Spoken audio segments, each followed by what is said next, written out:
Tell me the truth, I know you did. I will get you, sure it's justice. Tell me the truth, I know you did. I will get you, sure it's justice.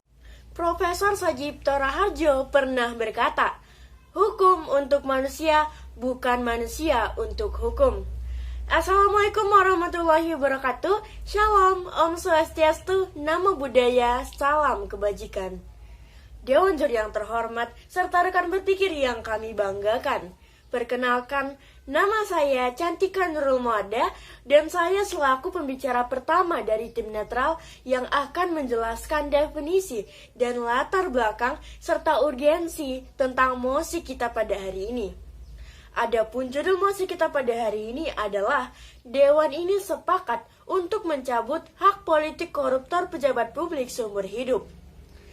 Dewan juri yang terhormat, hak politik adalah hak dasar yang dimiliki oleh setiap manusia untuk ikut turut serta dalam urusan pemerintahan. Contohnya seperti setiap orang berhak untuk ikut menyalonkan diri dalam pemilihan umum. Sedangkan pejabat publik adalah seseorang yang diberi tugas ataupun tanggung jawab dalam mengemban jabatan di badan publik. Badan publik yang saya maksudkan di sini seperti badan eksekutif, yudikatif, dan juga legislatif. Dan koruptor adalah seseorang ataupun juga bisa kita sebut sebagai oknum-oknum yang tidak bertanggung jawab, yang tega memakan hak orang lain untuk mendapatkan keuntungan dirinya sendiri. Dewan juri yang terhormat, sejatinya latar belakang mosi kita pada hari ini didasarkan pada beberapa hal. Yang pertama, tentang keresahan terhadap kelayakan koruptor pejabat publik bila ingin menyalonkan diri nantinya.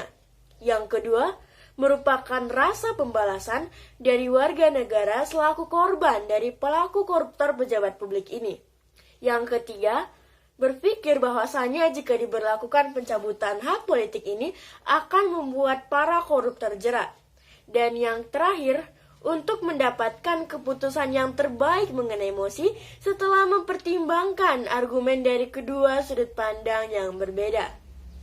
Dewan juri yang terhormat, dengan adanya argumentasi yang disampaikan oleh pihak pro dan kontra dapat bermanfaat bagi kemajuan sistem peradilan hukum di Indonesia, yang mana akan dibahas dan dielaborasi secara lebih mendalam oleh pembicara kedua kami, Ainun Afifah Az-Zahra selaku tim pro dan Arintinus Sutagalung selaku pembicara ketiga dalam tim kontra dalam tataran yuridis dan sosiologis.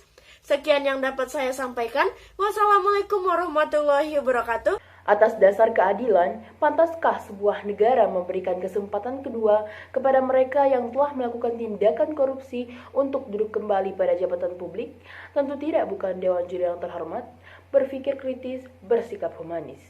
Assalamualaikum warahmatullahi wabarakatuh. Shalom, Om Swastiastu, Namo Buddhaya, dan salam kebajikan bagi kita semua. Perkenalkan, nama saya Ainun Afifah Az-Zahra selaku pembicara dari tim pro pada mosi perdebatan kita kali ini. Dewan juri yang kami muliakan, Indonesia adalah negara demokrasi. Pemberian hak politik kepada setiap warga negara merupakan suatu keniscayaan. Namun, tujuan dari pemberian hak politik ini adalah untuk meningkatkan sistem demokrasi kita, bukan malah menjadi wadah yang dimanfaatkan bagi para pejabat publik untuk bermain kotor dengan cara korupsi. Maka dari itu, dengan adanya pencabutan hak politik terhadap koruptor inilah yang akan sejalan dengan tujuan negara Indonesia, yaitu membebaskan negara kita dari segala bentuk korupsi. Sesuai dengan mosi kita kali ini, kami merasa bahwa kebijakan pemerintah untuk mencabut hak politik koruptor pejabat publik seumur hidup adalah cara yang efektif untuk menanggulangi masalah korupsi di negara kita. Mengapa? Yang pertama, kami tidak ingin jika koruptor melakukan pengulangan tindakan korupsi. Karena apabila seorang koruptor masih diberikan hak politik atau hak politiknya hanya dicabut dalam beberapa waktu, maka kemungkinan terjadinya pengulangan tindakan korupsi akan lebih besar. Contoh nyatanya adalah seperti yang dilakukan oleh salah satu Bupati Kudus, M. Tamsil. Yang kedua adalah, kami merasa hukum pidana pokok sudah tidak lagi efektif untuk memberikan efek jera kepada para koruptor. Mengapa? Karena hukum pidana pokok ini lebih fokus menekankan hukuman yang berat, bukan hukuman yang adil. Selain itu, hukum pidana pokok kurang dalam memberikan eksekusi nyata dalam menjatuhkan hukuman tersebut kepada koruptor pejabat publik. Yang ketiga, kami ingin politisi ini mati secara politik. Artinya, pejabat publik yang telah melakukan tindakan korupsi tidak bisa lagi berkontribusi dalam bentuk sekecil apapun di dunia politik. Argumen yang menggiring mosi ini mengatakan bahwasanya pidana tambahan bersifat tidak efektif karena putusan berada pada masing-masing majelis hakim. Logika berpikir seperti ini akan kami bawa dalam satu kasus. Jika ada dua orang yang melakukan tindakan korupsi dan salah satu dari mereka dijatuhkan hukum pidana pokok selama 5 tahun, lantas apakah satu lagi akan dijatuhkan juga hukum pidana pokok selama 5 tahun? Belum tentu. Mengapa? Karena semua didasarkan pada putusan dari hakim agar memberikan hukuman yang seadil-adilnya, bukan yang seberat-beratnya. Karena pada hakikatnya, Dewan Juri yang terhormat, yang berat belum tentu adil. Lantas bagaimana mekanisme yang akan kami lakukan dalam menjalankan mosi ini? Yang pertama, pejabat publik yang terbukti melakukan tindakan korupsi wajib menjalani hukum pidana pokok dengan seadil-adilnya dan hukum pidana tambahan berupa pencabutan hak politik. Yang kedua, meskipun pejabat publik yang melakukan tindakan korupsi sudah menjalani hukum pidana pokok dan hukum pidana tambahan, koruptor juga wajib membayar semua total dana yang ia korupsi kepada negara dengan parameter waktu dalam melunasinya adalah sesingkat-singkatnya. Yang ketiga, kami perlu menegaskan bahwa hak politik tidak hanya terbatas untuk hak dipilih dan hak untuk dipilih. Namun, hak politik juga mencakupi hak untuk menduduki kursi jabatan dan hak untuk mencalonkan diri, di mana juga Dewan Juri yang terhormat, keputusan Mahkamah Konstitusi nomor 14 tahun 2017 yang pada nyatanya telah mengubah ketentuan mengenai pembatasan hak politik bagi terpidana. Perlu kami tegaskan bahwa pencabutan hak politik ini bukan dilakukan untuk balas dendam terhadap koruptor, atau kami tidak melakukan hak asasi manusia dengan baik.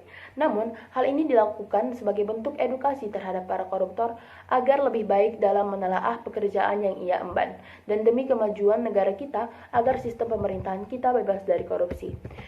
Selanjutnya mari kita bandingkan peraturan KPU dengan tafsiran Mahkamah Konstitusi yang berisi sebagai tafsiran tunggal. Mahkamah Konstitusi berfungsi sebagai the sole interpreter of Constitution. Maka sudah seharusnya ketika Mahkamah Konstitusi mengeluarkan sebuah tafsiran, sepanjang tidak ada lembaga lain yang diberikan mandat oleh undang-undang untuk menafsirkan konstitusi, maka tafsirannya harus dipakai. Dan tafsiran konstitusi mengatakan bahwa penghalangan narapidana untuk menduduki jabatan publik adalah inconstitutional. Salam konstitusi. MDC pernah berkata, "Debate is like a meriam. Once it moves, it sounds sharp and loud." Debat itu seperti meriam, sekali dentuman suaranya tajam dan lantang. Shalom, salam sejahtera untuk kita semua. Dewan Juri yang kami hormati, perkenankanlah saya Arie Sutegaluh selaku pembicara ketiga untuk mempresentasikan ketidakberpihakan kami terkait mosi yang sangat menarik, yakni pencabutan hak politik bagi pejabat publik seumur hidup, yang akan saya bahas dalam tataran yuridis dan sosiologis. Dewan Juri yang amat arif dan bijaksana, kami pun sangat memahami bahwasannya korupsi merupakan extraordinary crime, sehingga dibutuhkan juga extraordinary law untuk memberikan efek jera demi memberantas pidana korupsi sampai ke akar-akarnya. Namun, jika pilihan tersebut jatuh pada pencabutan hak politik, di mana didasarkan dengan norma hukum yang saling bertentangan, pada saat itulah penegakan hukum telah tercerabut dari nilai-nilai konstitusi, sekaligus tidak mampu mewujudkan keadilan sebagai mahkota dari negara hukum. Dewan Juri yang kami muliakan, berbincang mengenai hak asasi manusia, pada dasarnya kita harus lebih berwaspada agar tidak menyenggol dan merugikan hak asasi manusia lain. Sebagaimana yang kita ketahui bersama bahwa Indonesia sangatlah menjaga erat hak asasi manusia tersebut. Lex semper debit remedium, hukum selalu memberi obat. Akan tetapi jangan sampai kita sebagai negara hukum salah dalam meracik obat. Di saat kita membuat suatu aturan, membuat suatu hukum, maka ia tidak berada di ruang yang hampa.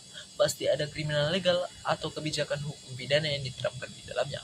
Mungkin argumen yang akan mengiring dan mendukung mosi ini dengan alasan untuk meminimalisir tindak pidana korupsi di masa yang akan datang dengan pencabutan hak politik seumur hidup, yang pada dasarnya menurut Profesor R. Susilo Mardani dalam bukunya yang berjudul Kitab Undang-Undang Hukum Pidana, serta komentar-komentarnya lengkap dengan pasal demi pasal pada halaman ke-55 antara alinea pertama dan baris pertama, menjelaskan bahwasannya pencabutan hak-hak tertentu merupakan salah satu jenis dari pidana tambahan. Pencabutan hak-hak tertentu memiliki arti bahwa tidak semua hak terpidana akan dicabut, seperti halnya hak asasi manusia, hak-hak hidup, dan hak lainnya. tidak dapat dicabut, sebab apabila semua hak dicabut maka dapat mengakibatkan kehilangan kesempatan hidup bagi pihak terpidana, yang kemudian juga bertentangan dengan pasal 3 Kitab Undang-Undang Hukum Perdata KUHP Perdata yang menyatakan tidak ada satu hukuman pun yang dapat mengakibatkan kematian perdata atau kehilangan semua hak-hak sipil. Dewan juri yang kami muliakan, mungkin kita akan membedakan asasi manusia yang didapatkan manusia ketika ia hidup dan berargumentasi bahwasanya hak politik diberikan oleh negara dan negara berkewenangan mencabutnya. Namun, kita perlu bijak dalam mencermat dan menelaahnya. Terdapat 10 hak asasi manusia yang dijamin oleh Konstitusi Indonesia. Apa salah satunya? Hak politik yang diatur dalam pasal 28 ayat 3. Sehingga dengan demikian, politik merupakan bagian dari hak asasi manusia yang secara konsepnya diberikan oleh Tuhan yang Maha Kuasa, bukan negara. Sifat negara hanyalah memenuhi hak asasi tersebut.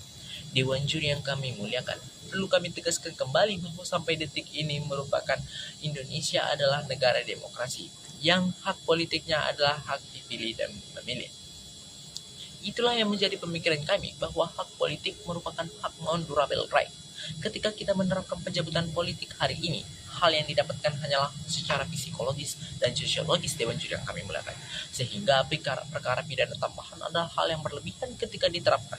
Apalagi perkara pencabutan hak politik diterapkan seumur hidup.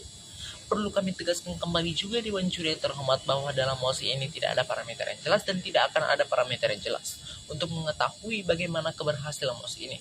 Karena hak politik merupakan pidana tambahan, yang artinya tidak mutlak ada dalam setiap putusan hakim Dewan juri yang terhormat. Lantas parameter apa yang akan kita gunakan untuk menguji keberhasilan mosi ini? Ini menjadi beban besar bagi penerapan mosi ini Dewan juri yang terhormat. Wanita anggun dan berprestasi pernah berkata, tidak ada mekanisme yang konkret, alih-alih menghadirkan solusi hanya menari-nari di atas argumentasi. Dewan juri yang kami hormati dan amat kami segani, kami akan menghadirkan solusi untuk mendapatkan perdebatan kita yang sempurna, dan juga esensi perdebatan sejatinya adalah guna mencari solusi yang realistis dan implementatif. Antara lain solusi tersebut adalah yang pertama, optimalkan pidana pokok. Yang kedua, lakukan pendidikan politik sehingga setiap orang dapat bijak dalam menggunakan hak politiknya. Dan yang ketiga, optimalkan pidana pokok. Bagaimana caranya? Hapuskan semua ketentuan mengenai pencabutan hak-hak politik. Sekian dari saya, Arintinus Tegalung, selaku pembicara ketiga. Salam konstitusi. Akhirnya kita dapat melihat pandangan pro dan kontra sebenarnya memiliki tujuan yang sama, yakni untuk mewujudkan sistem peradilan Indonesia yang lebih adil dan sejahtera. Dewan juri yang terhormat, terdapat 2 titik pertentangan utama mengenai implementasi ICON dalam sistem peradilan di Indonesia. Adapun pertentangan yang pertama, tim pro mengatakan ingin menjamin kualitas dari demokrasi dan pemerintahan Indonesia agar terlahirlah negara yang bersih dari koruptor pejabat publik ini, yakni dengan cara pencabutan hak politik ini. Namun, tim kontra tidak menyetujui hal tersebut dikarenakan hak politik adalah bagian dari hak asasi manusia, yang mana hak asasi manusia tidak dapat dicabut dari jati diri manusia itu sendiri. Yang kedua, pihak pro mengatakan dengan adanya pencabutan hak politik ini akan menjadikan lembaga pemerintahan yang bersih. Namun, lagi-lagi tim kontra tidak menyetujui hal tersebut dikarenakan sebenarnya pidana tambahan ini sudah berlangsung sejak lama, namun tidak menghasilkan buah yang jelas dalam negara Indonesia sendiri. Oleh karena itu, Dewan juri yang terhormat, untuk kedepannya kami sangat berharap dengan adanya sistem pemerintahan Indonesia yang baik dapat melahirkan negara yang bersih dari koruptor pejabat publik, atau juga kita bisa kita sebut dengan pengkhianat negara. Demikian yang dapat saya sampaikan. Wassalamualaikum warahmatullahi wabarakatuh. Salam konstitusi.